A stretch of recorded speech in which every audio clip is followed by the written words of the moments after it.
Hello everyone, Penny here from That's Just Penny in the Junk Journal Ministry, and today I am coming on here to show you all about how to make this little mini journal.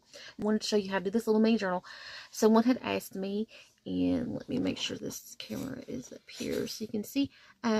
I do apologize for the lateness of getting this done to show you guys about how to put these together. Now this little mini journal, you're going to need some cardstock or some cereal board or something for the covers, that is perfect, I think. So I am going to start out by cutting all these little pieces out, and I did not print on the back of mine, boo-hoo. So if you're going to do this, you can print on the back. You can glue pages to the back and make little pockets. So there are some papers actually that I included that you can print on the back, and I can actually cut some of these out as well. This is one of the patterns I did.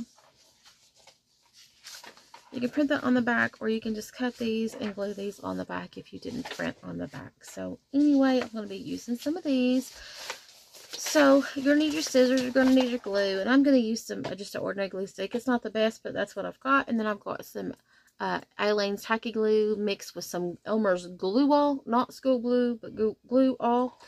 But I am going to use my Aleene's Tacky Glue to glue 2 pieces of 110-pound cardstock together, because I want to make this journal. I can either make it a little hardback, like hard spine journal. I can make the little journal like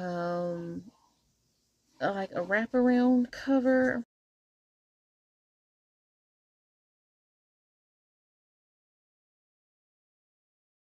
The purpose behind these is to cut these out.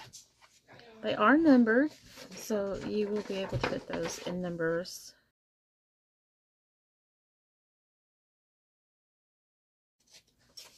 My fold this, I've got day 1 over here, and I've got the heart.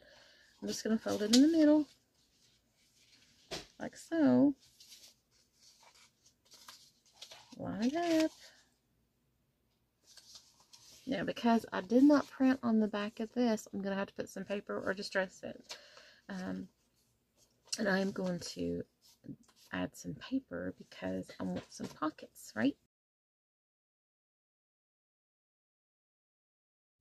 Now that I have all of my pages cut and folded in the middle, I started stacking them. Now, as you can see, I didn't print on the back of the papers, as I said earlier, so I had to use just some the scrapbook papers that I had. And so I cut them out and I place these where they're supposed to go. Okay, so we can go through this and I'll show you